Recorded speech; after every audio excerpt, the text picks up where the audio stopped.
खूबसूरत करो, ख्यालों को यूं खूबसूरत करो।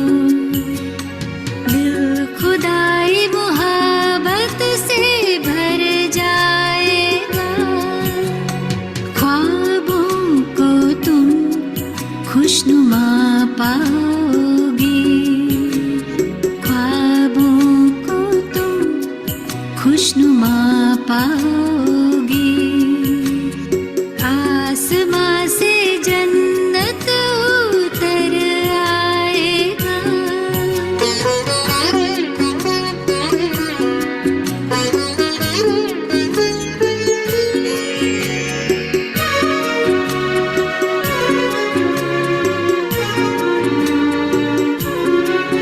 इन ख्यालों में ऐसी है ताकत भरी, मोम पत्थर को कर दे वो कारीगरी, ये बना दे फरिश्ता ये हूर और परी।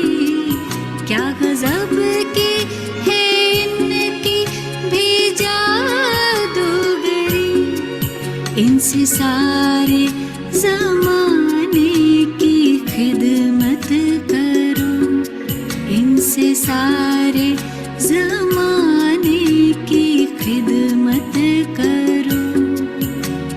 खुद दुआओं से दामन संवर जाएगा, ख्यालों को यूं खूबसूरत करो।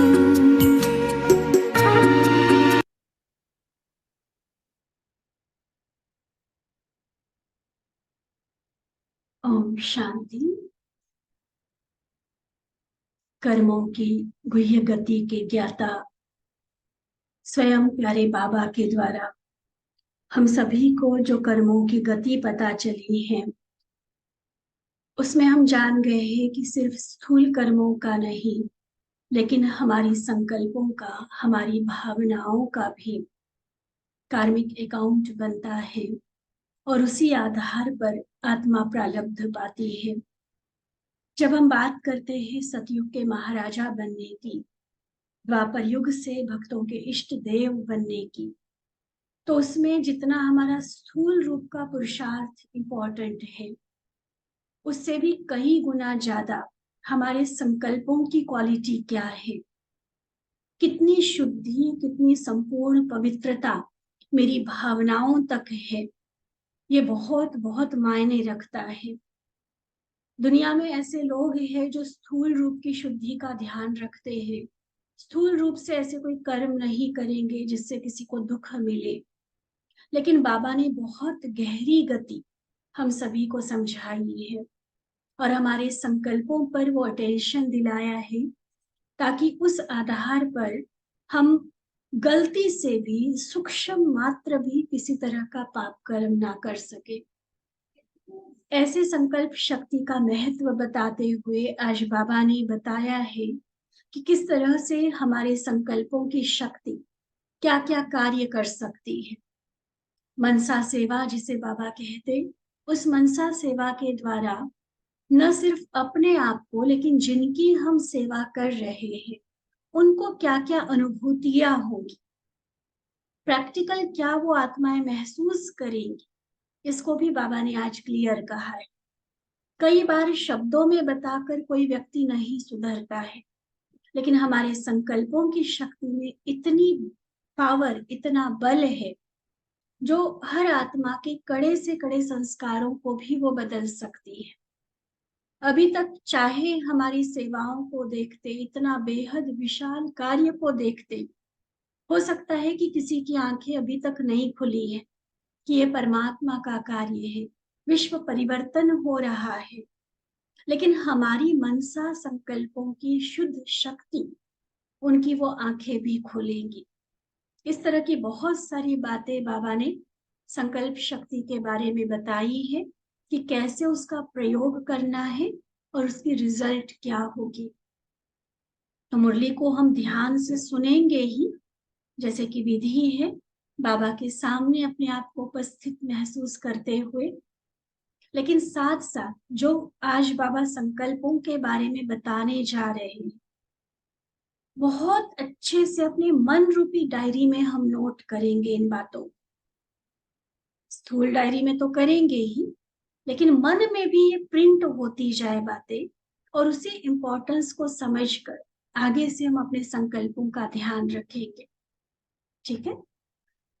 तो बाबा के आज के महावाक्य 4 अक्टूबर 1981 के, जिसका सार ही है संकल्प शक्ति का महत्व। संकल्प शक्ति का महत्व। तो सर्व सिद्धि स्वरूप बनाने वाले बाप दादा बोले, बाप दादा सर्व बच्चों की अंतिम स्टेज अर्थात संपन्न और संपूर्ण स्टेज, इसी शक्तिशाली स्थिति का अनुभव कराते हैं। जो अनुभव बाबा हमें कराना चाह रहे हैं, चले 1 मिनट साइलेंस में अपनी उस संपन्न और शक्तिशाली स्थिति में खुद को स्थित करेंगे। ऐसी स्थिति जो सदा मास्टर सर्वशक्तिमान है, मास्टर ज्ञान सागर है, सर्व गुणों में संपन्न है, हर संकल्प में, हर श्वास में, हर सेकंड सदा साक्षी दृष्टा, सदा बाबा के साथ मैं हूं, यह अनुभूति, और सर्व ब्राह्मण परिवार की श्रेष्ठ आत्माओं का स्नेह, सहयोग, उनका भी साथ जिसे मिल रहा है, ऐसी शक्तिशाली मैं आत्मा। बाबा के एक एक महावाक्य को अंदर तक समाते हुए वैसा ही अनुभव करेंगे। मेरी उस शक्तिशाली संपन्न स्थिति को बाबा देख रहे हैं। ऐसी अनुभूति होगी जैसे साइंस के साधनों द्वारा दूर की वस्तु अति समीप अनुभव करते हैं। टेलीस्कोप होता है, दूरबीन होती है, तो दूर की वस्तुओं को भी बहुत नजदीक और स्पष्ट रूप से देख पाते हैं। ऐसी दिव्य बुद्धि द्वारा कितनी ही दूर रहने वाली आत्माओं को समीप अनुभव करेंगे। देश विदेश में किसी भी दुनिया के कोने में वो आत्मा है, लेकिन मैं अगर चाहूं कि मैंने उस आत्मा की मनसा सेवा करनी है, तो बहुत इजी तरीके से, स्पष्ट तरीके से हम वो अनुभूति स्वयं भी कर सकेंगे और उस आत्मा को भी करा सकेंगे। जैसे बिल्कुल साथ है, बाबा समझा रहे कि जैसे स्थूल में साथ रहने वाली आत्माओं को समीप अनुभव करते हैं ना, उनको जैसे स्पष्ट देखते, बोलते, सहयोग देते और लेते हो, ऐसे चाहे अमेरिका में बैठी हुई आत्मा हो, लेकिन दिव्य दृष्टि ट्रांस की बात नहीं है। ठीक है, इसमें क्लियर रहे।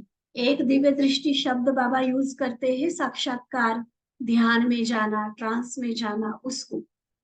लेकिन यहाँ बाबा का भाव दिव्य दृष्टि से वो नहीं है। दिव्य दृष्टि अर्थात आत्मिक नेत्र की, ज्ञान नेत्र की बात कर रहे हैं बाबा। क्योंकि उस दिव्य दृष्टि की चाबी के लिए तो बाबा ने बोल दिया है कि वो बाबा को द्वापर युग से काम में लगानी है, इसलिए अभी हमें नहीं दी है। लेकिन दिव्य बुद्धि और दिव्य दृष्टि की जो सौगात बाबा कहते, उस दिव्य दृष्टि से, उस नेत्र से दूर बैठी हुई आत्मा को भी नजदीक अनुभव करेंगे। तो दिव्य दृष्टि अर्थात रूहानियत भरी दृष्टि, शरीर को बंधन हो सकता है ना, आत्मा को नहीं बंधन होते। समय सीमा का बंधन आत्मा को नहीं बांध सकता है।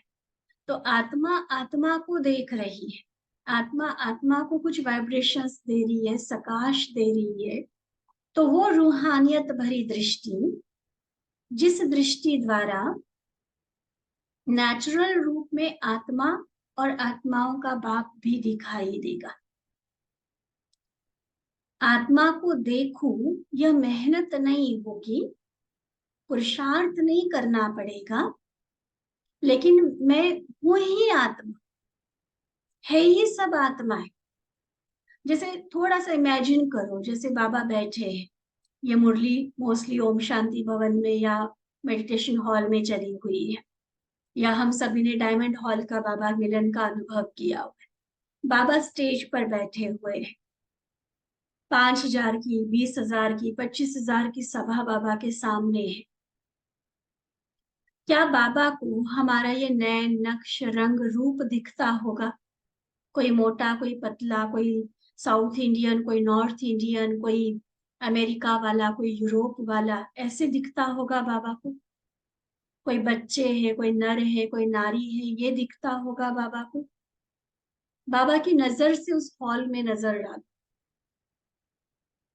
देखो स्टेज पर बाबा उपस्थित है, दादी के तन में बाबा आ चुके हैं और सभा भरी हुई है बाबा के सामने। क्या दिखता होगा बाबा? क्या ये हड्डी मांस के शरीर दिखते होंगे बाबा को? नहीं, वो चमकती हुई आत्माएं, नेचुरल है, बाबा के लिए स्वाभाविक है ये।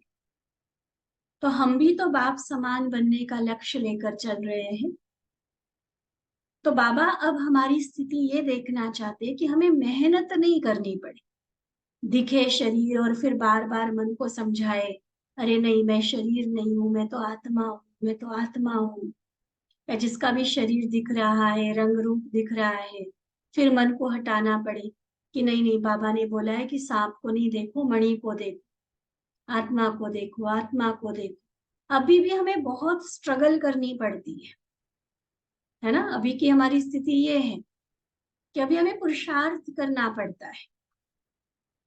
लेकिन बाबा हमारी स्थिति क्या देखना चाहते कि नेचुरल हो जाए, चाहे अपने को आत्मा देखना है, चाहे दूसरों को आत्मा के रूप में, उनके ओरिजिनल फॉर्म में देखना है, सहज दिखे ही आत्मा।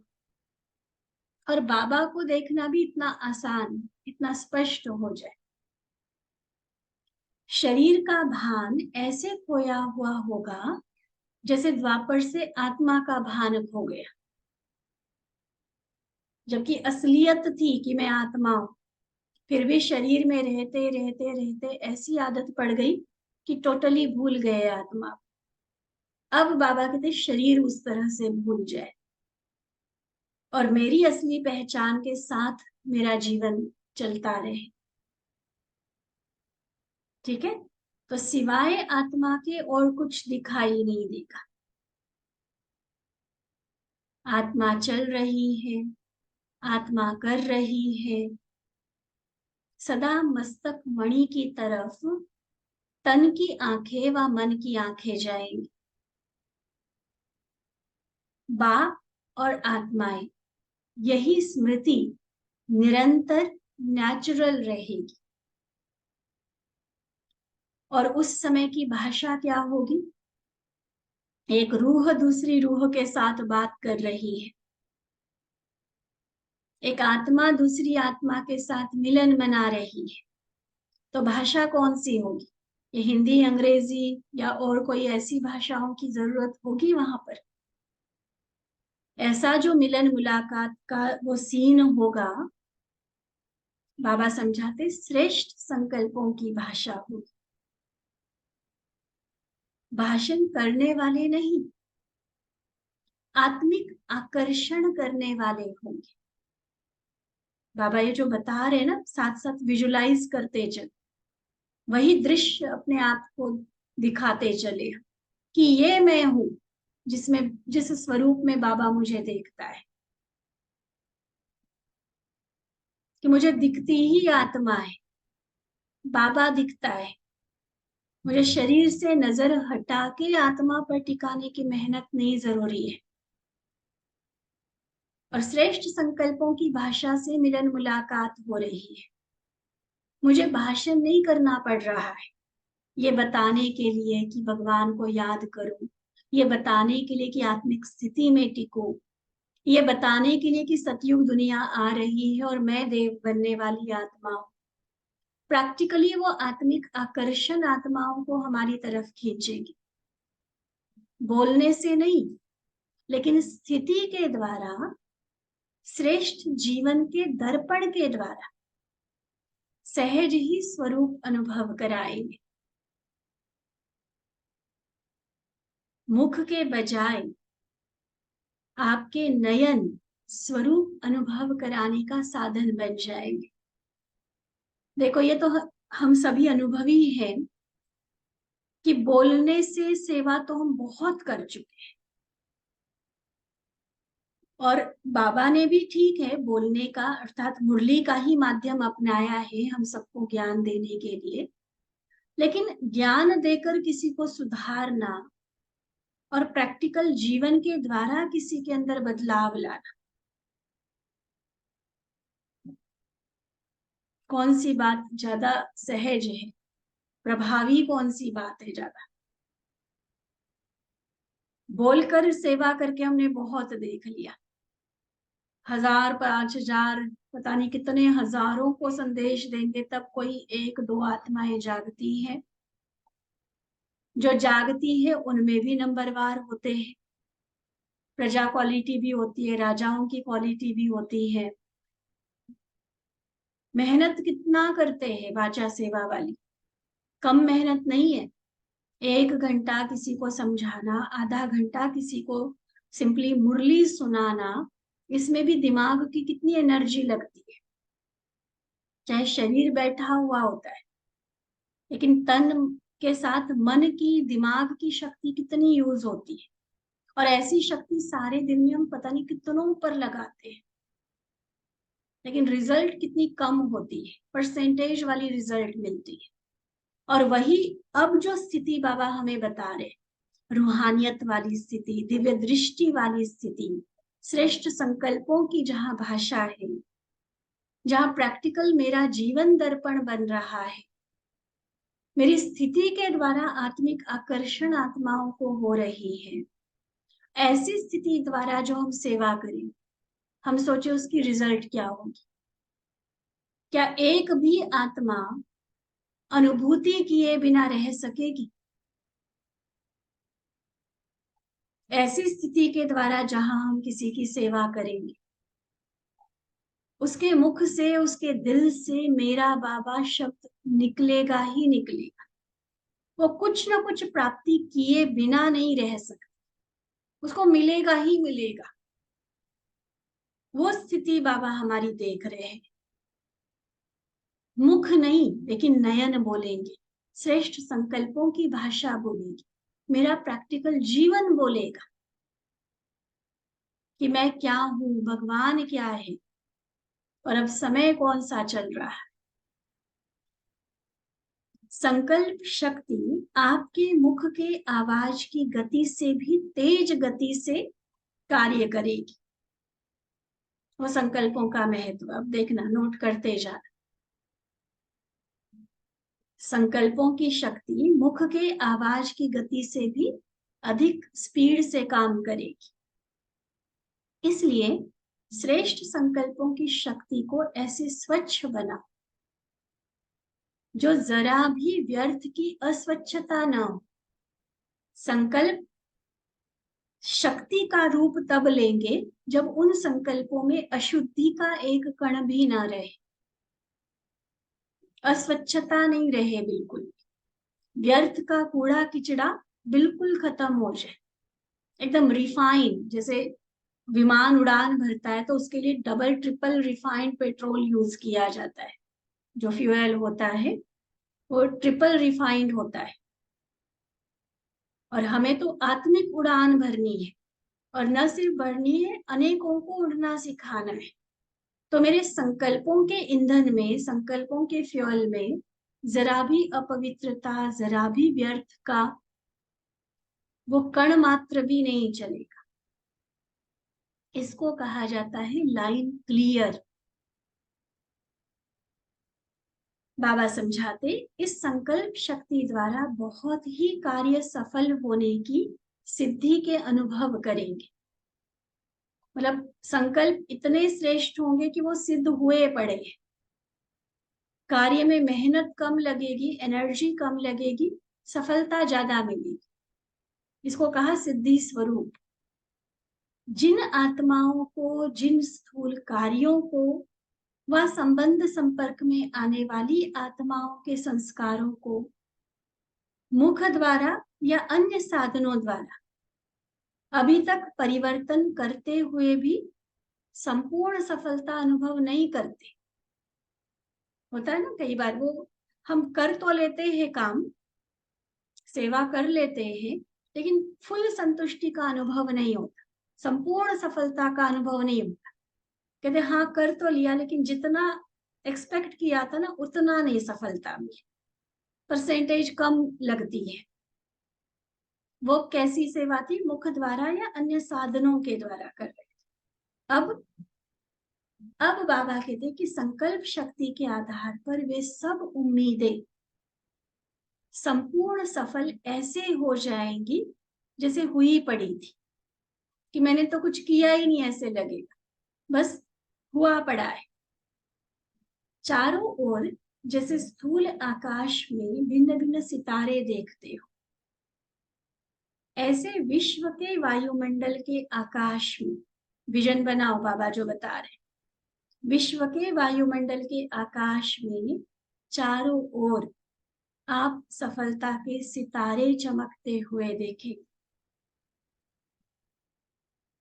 जैसे स्थूल सितारे दिखते हैं, ऐसे हर कार्य में सफलता, हर संबंध में सफलता। चाहे ब्राह्मण परिवार है, लौकिक परिवार है, संबंध संपर्क वाली आत्माएं हैं, जिनसे जो हम उम्मीद रख के चल रहे हैं उस अनुसार उन आत्माओं में परिवर्तन देखेंगे, उनके संस्कार श्रेष्ठ बनता हुआ देखें। ये सफलता की जो चमक है, सफलता के सितारे जो है, वो प्रैक्टिकल अनुभव होने लगे। बाबा कहते वर्तमान समय उम्मीदों के सितारे और सफलता के सितारे दोनों दिखाई देते हैं। कहीं उम्मीदें उम्मीदें रह जाती है, कहीं वो सफल भी होती है, लेकिन अंतिम समय, अंतिम स्थिति बाबा के अंत में खोए हुए श्रेष्ठ स्थिति के सफलता के सितारे ही होंगे। अभी भी चल रही है प्रोसेस वाली बात नहीं होगी, सफलता के सितारे। ये रूहानी नयन, ये रूहानी मूरत ऐसे दिव्य दर्पण बन जाएगी जिस दर्पण में हर आत्मा बिना मेहनत के आत्मिक स्वरूप ही देखेगी। मेरा तो खुद का तो नेचुरल होगा ही होगा, लेकिन हमारे नयन, हमारी स्थिति के, हमारी रूहानी मूरत के द्वारा हर आत्मा भी देह भान को भूल जाएगी और उसे भी बिना मेहनत आत्मिक स्वरूप दिखाई देने लगेगा। आज बाबा ना बहुत लास्ट स्टेज वाली बात कर रहे हैं, संपन्न संपूर्ण स्टेज की बात। तो कहीं मुश्किल तो नहीं लग रहा है ऐसा? पता नहीं आज की स्थिति को देखते हुए हम ऐसा बन पाएंगे नहीं बन पाएंगे, हमसे होगा नहीं होगा, ये संकल्प तो नहीं उठ रहा है। हमेशा ध्यान पे रखो, बाबा अगर कोई बात हमें बता रहे हैं तो बाबा ऑलरेडी मुझे उस स्वरूप में देख रहे हैं, और बाबा अगर मुझे उस स्वरूप में देख रहे हैं तो मेरा बनना तय है, फिक्स है, कंफर्म है। कल्प पहले भी मैं ऐसा बनी थी, मैंने ऐसी सेवा की थी, ऐसे स्वरूप, ऐसी स्थिति को प्राप्त किया था, तभी मैं आज बाबा की मुरली सुन रही हूँ। बाबा मुझे उस स्वरूप में देख रहे हैं।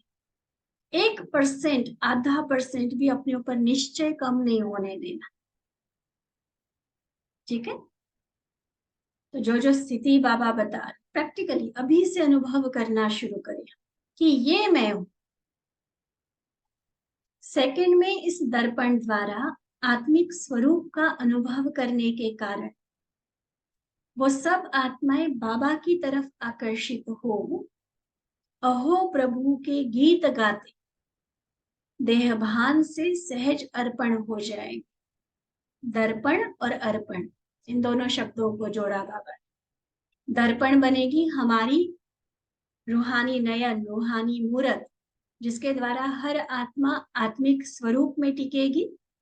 आत्मिक स्वरूप होने के कारण बाबा के बहुत क्लोज खुद को महसूस करेगी। बाबा की भी अनुभूति उनको होगी और अहो प्रभु के गीत गाते गाते अपने जो भी देहभान है, देहभान के संस्कार है, उसको वो छोड़ते जाएंगे, अर्पण करते जाएंगे। अहो आपका भाग्य, अहो मेरा भाग्य। इस भाग्य की अनुभूति के कारण देह और देह के संबंध की स्मृति का त्याग कर देंगे। भाग्य और त्याग, देखो जो मिलते जुलते शब्द होते हैं बाबा के हमेशा। दर्पण और अर्पण कहा, और साथ ही भाग्य के आधार पर त्याग इजी हो जाएगा।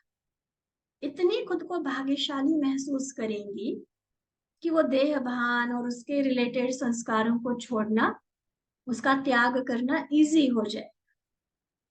भाग्य के आगे त्याग करना अति सहज होता है। आप सब भी इस सहज त्याग और भाग्य को लेने चाहते हो या देने वाले बनना चाहते हो? दो स्टेजेस बाबा बता रहे, दोनों पॉजिटिव है। लेना भी तो जरूरी है ना, लेकिन यहाँ क्या बाबा पूछ रहे कि सिर्फ लेते रहना है बाबा से, या इतना खुद को भरपूर बनाना है जो औरों के भी भाग्य विधाता हम बन जाए। बाबा क्या चाहते हैं हमसे कि मेरे बच्चे सिर्फ लेने वाले बने? नहीं, बाबा हमको देवता बना रहा है, भाग्य विधाता बना रहा है, तो हम देने वाले भी बने। ठीक है ना। ये तो नहीं सोचते कि इतने वर्षों की मेहनत से तो अंत समय सहज त्याग और भाग्य वाले बन जाए। क्या पसंद है कि सिर्फ लास्ट में आकर हम अंजलि लेने वाले बन जाए? ऐसा बनना है? क्यों में लगने वाला बनना है क्या? मिलेगा इजी। भिखारी को भीख भी तो बड़ी इजी मिलती है ना, उसको थोड़ी ना मेहनत करनी होती। तो सिर्फ लास्ट में उस तरह से सिर्फ दान लेने वाला बनना है, या हम खुद खुद औरों का भाग्य बनाने वाले बने, ऐसा बनना है? अंत में सहज अनुभव जरूर करेंगे। कोई उनको 7 दिन के कोर्स की भी कईयों को जरूरत नहीं होगी, बस हमें देखा और उनको साक्षात्कार हो गया, बस मुक्ति हो जाएगी। सहज होगा, लेकिन कितने समय का अनुभव होगा? कहाँ संगम युग, पल पल हमने भगवान के साथ बिताया, उस मिलन के अतीन्द्रिय सुख में हम झूलते रहे, सर्व प्राप्तियों से, बाबा के साथ से, और न जाने कितने सारी खुशियों से संगम का जीवन भरपूर रहा। ये बहुत समय वाला अनुभव, ये बेस्ट है। भले इसमें मेहनत है, भले इसमें पुरुषार्थ है, भले कई तरह का स्ट्रगल है, विरोध है, कई तरह की बातें, लेकिन जो बहुत समय तक भगवान के साथ का अनुभव किया, ये पलड़ा भारी है? या कुछ क्षणों के लिए लास्ट में जाकर भले सहज मिलेगा, लेकिन कुछ सेकंड्स की बात होगी, तो वो पसंद है? क्योंकि सीधा हिसाब, जितना थोड़े समय की प्राप्ति, उतना जितना थोड़े समय की पहचान, उतना ही थोड़े समय की प्राप्ति। बाबा पूछते भी और खुद ही उत्तर देकर हमें फोकस भी कराते कि एक्चुअली लक्ष्य हमारा क्या होना चाहिए। थोड़े में राजी होने वाले तो नहीं हो ना। आप सब बहुकाल के साथी हो और बहुकाल के राज्य के अधिकारी हो। बाकी अंत की कमजोर आत्माओं को महादानी वरदानी बन अनुभव का दान और पुण्य कर। मैं ही दान लेने वाला बन जाऊं ये संकल्प नहीं रखो, मैं दान पुण्य करने वाली बन, क्योंकि इतने सालों से भगवान की पालना ली है। यही सेकंड का शक्तिशाली स्थिति द्वारा किया गया पुण्य आपको आधा कल्प के लिए पूजनीय और गायन योग्य बना देगा ना। सतयुग त्रेता की प्रारब्ध तो मिलेगी ही मिलेगी, जो बाबा ने कहा कि बहुकाल के साथी तो बहुकाल के राज्य अधिकार, लेकिन फिर द्वापर युग से बहुकाल के गायन और पूजन योग्य भी बनेगी। किस आधार पर? ये जो अभी हम दान पुण्य करेंगे, सेकंड में अपनी शक्तिशाली स्थिति द्वारा आत्माओं को जो अनुभूतियां कराएंगे, जो उनको प्राप्तियां कराएंगे।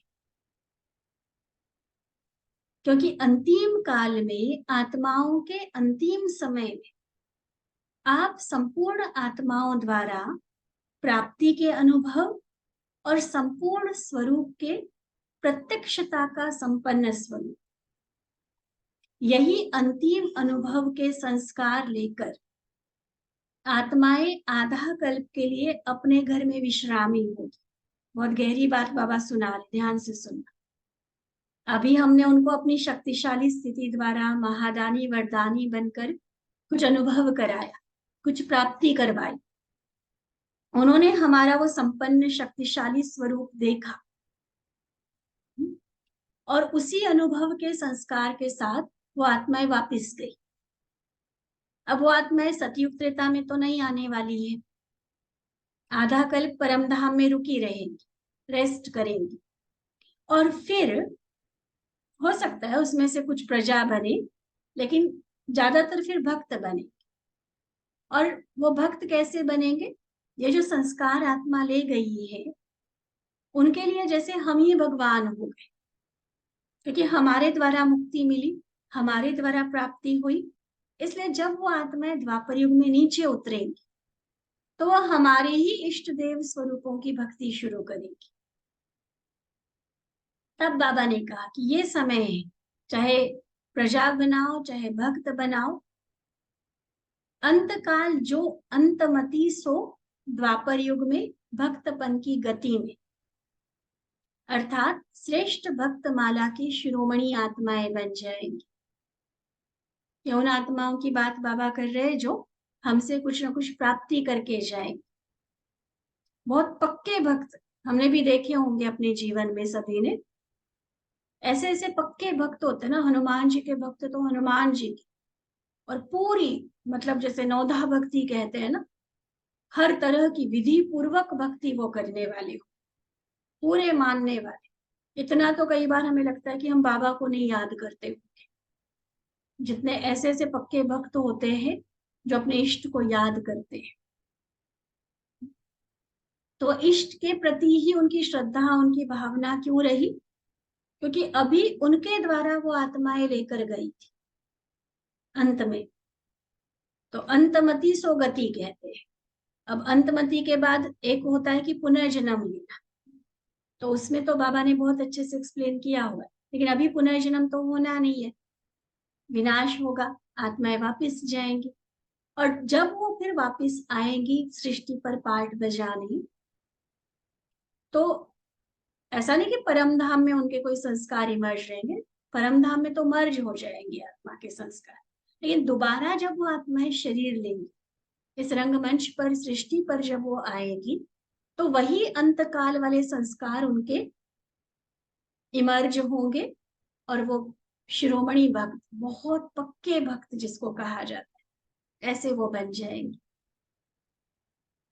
कोई विश्व अधिकारी के रूप में देखेंगे, कोई प्रजा बनने के संस्कार कारण आपके राज्य में प्रजा बन जाएंगे, कोई अति पूज्य स्वरूप में देखेंगे तो भक्त आत्माएं बन जाएंगे। मतलब चाहे प्रजा बनने हैं या भक्त बनने, बनेंगे वही जिनको हमारे द्वारा कुछ मिला हो, हमने जिनको कुछ दिया होगा, प्राप्ति कराई होगी, वही बनेंगे।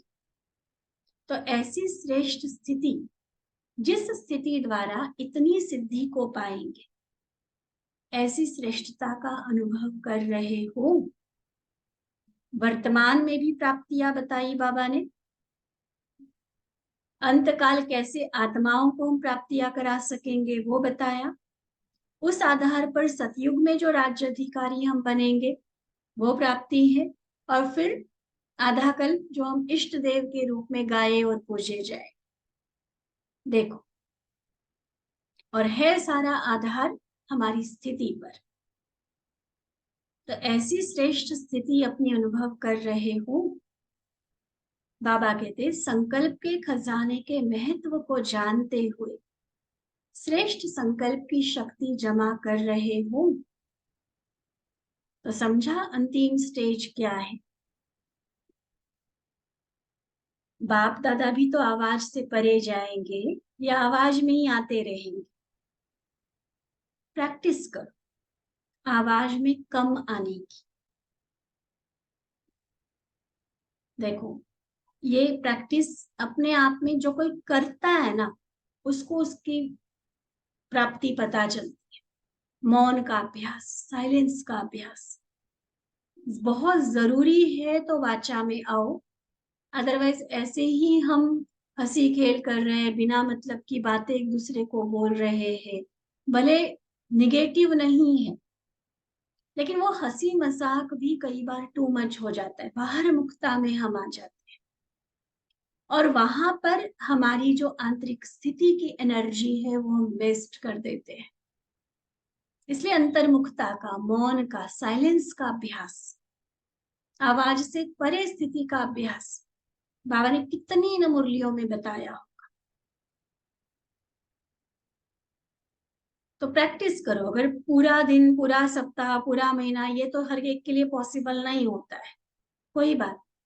सुबह अमृत वेले से लेकर कम से कम मुरली क्लास पूरी होने तक, कम से कम 8 बजे तक हम मौन करें। हो सकता है ऐसे ही दिन भर में। कंप्लीट मौन नहीं होता, पार्शल। पार्शल माना मौन किसको कहा जाता है कि बहुत सारयुक्त बोलना, बहुत धीमे शब्दों में बोलना, और एक भी शब्द अननेसेसरी नहीं बोलना। बस जितना काम है, पूरा सेंटेंस भी कई बार बोलने की जरूरत नहीं होती, एक शब्द में ही बोला जाता। मुझे रोटी देना, 3 शब्द बोले, वहीं पर सिर्फ हम रोटी बोल दें। तो कम से कम शब्दों को करते हुए, आवाज को धीमा करते हुए, उसको भी हम पार्शल मौन कह सकते हैं। और कंप्लीट मौन जब भी हो, हम जरूर कोशिश करें। खासकर जैसे यहाँ होते तो बहुत कारोबार होता है, गृहस्थी का होता है, कई तरह की बातें होती है, फिर भी बाबा मिलन का दिन है। कोशिश करो ज्यादा से ज्यादा व्यक्त रहने की। मधुबन जाते हैं, भट्टी में जाते हैं, बाबा मिलन में जाते हैं, तो तब भी क्या कारोबार करना है वहां पर। घर वालों को एक बार फोन कर दिया, हम पहुंच गए, अब 4 दिन बात नहीं करेंगे, पहले ही बता। बहुत अर्जेंट इंपॉर्टेंट हो तो फोन करना, नहीं तो नहीं करना। ये नहीं कि क्या खाया आज, क्या बनाया आज, बच्चा गया स्कूल नहीं गया, इतने समाचार पूछने की कोई जरूरत नहीं। वहां 4 दिन मौन का अनुभव करो, देखो कितनी प्राप्ति हो। वैसे नॉर्मली मधुबन में पैर रखना ही बहुत सारी प्राप्ति कराता है, और उसमें भी अगर हम अंतर्मुखता की स्थिति को मेंटेन करते हुए अगर वहां रहेंगे तो 10 गुना क्या, कई कई गुना हम प्राप्ति करके आ सकते हैं। ये मौन का महत्व है, आवाज से परे जाने का महत्व है, जिसको आज भी बाबा समझा रहे कि प्रैक्टिस करो आवाज में कम आने की। तो आवाज से परे की स्थिति स्वतः ही आकर्षण करेगी, खुद से ही मन नहीं करेगा फिर आवाज में आने का। क्योंकि पहला गेट तो आवाज से परे जाने का खुलता है ना। तो गेट खोलने का उद्घाटन कब करेंगे? और तो उद्घाटन बहुत करते हो ना मधुबन में। अब इसका उद्घाटन आवाज से परे जाने का, ये उद्घाटन बाप दादा करेंगे या आप सब साथ में करेंगे? तैयार हो? अच्छा, फिर दूसरे बारी इसका हिसाब लेंगे। अभी तो बाबा ज्यादा नहीं एक्सप्लेन कर रहे, मे भी आगे की बाबा की कोई मुरली स्पेशली इसी बात पर हो। हिसाब तो लेना पड़ेगा ना। ठीक है। उसके बाद बाबा ने विशेष पार्टियों से बात की है। बाबा पूछते, सभी सदा सुख के सागर बाप की स्मृति में रहते हुए सुख स्वरूप का अनुभव करते हो? अतीन्द्रिय सुख के झूले में सदा झूलते हैं, क्योंकि सुख के सागर के बच्चे हो। जैसे बाबा सुख का सागर है, वैसे बच्चे भी सुख स्वरूप है, मास्टर है ना। तो सदा दुख की दुनिया में रहते सुख स्वरूप है, मास्टर है ना। कभी भी दुख की लहर तो नहीं आती? अभी अपने आप से पूछना। बाबा तो जानता है, फिर भी पूछ रहा है, इसका मतलब हम रियलाइज करें, है हम कौन, किसके बच्चे, और फिर दुख की लहर क्यों? चाहे दुनिया में कितना भी दुख अशांति का प्रभाव हो, लेकिन आप न्यारे और प्यारे हो। उस दुख का सेक हम तक नहीं आ सकता है, क्योंकि आप सुख के सागर के साथ हो। सागर में कभी आग लगती है? तो मैं अगर सुख के सागर में समाई हुई आत्मा, मैं मास्टर सागर, तो मुझे दुख की आग वो आज कैसे लग सकती है? इसलिए ऐसे सदा सुखी सदा सुखों के झूले में झूलने वाले अपने को अनुभव करते हो। आज की मुरली का वरदान भी यही था, तो सारा दिन याद रहा, वो सुख का अनुभव किया। संकल्प में भी दुख नहीं, दुख का संकल्प आना, यह भी मास्टर सुख के सागर बच्चों का शोभता नहीं। क्योंकि आत्मा दुख की दुनिया से किनारा कर संगम पर पहुंच गई। किनारा छोड़ चुके हो ना, छोड़ा है, या भी दुख की दुनिया में हो, कोई रस्सी बंधी हुई तो नहीं है, सब रस्सियां टूट गई हैं। चेकिंग पॉइंट्स है, यहाँ जवाब देने की बात नहीं होती। अपने आप को चेक करो बाबा के प्रश्नों के आधार। जब सब रस्सियां टूट गई तो सुख के सागर में लहराते रहो। नहीं है ना कोई रस्सी, सब रस्सियां टूट गई हैं, फिर पूछ रहे बाबा। तो जब टूट गई तो क्या करो? सुख के सागर में लहराते रहो। ठीक है। ऐसे सर्व सिद्धि स्वरूप आत्माओं को संकल्प शक्ति द्वारा सर्व की श्रेष्ठ कामनाओं को पूर्ण करने वाले, स्व के संपन्न दर्पण द्वारा सर्व आत्माओं को निजी स्वरूप दिखाने वाले, बाबा को प्रत्यक्ष कर सर्व शक्तियों के वरदानी स्वरूप पुण्य आत्माओं को बाप दादा का याद, प्यार और नमस्ते। हम रूहानी बच्चों की रूहानी बाप दादा को दिल व जान, सिक व प्रेम से नमस्ते नमस्ते नमस्ते जी। अच्छा, ओम शांति।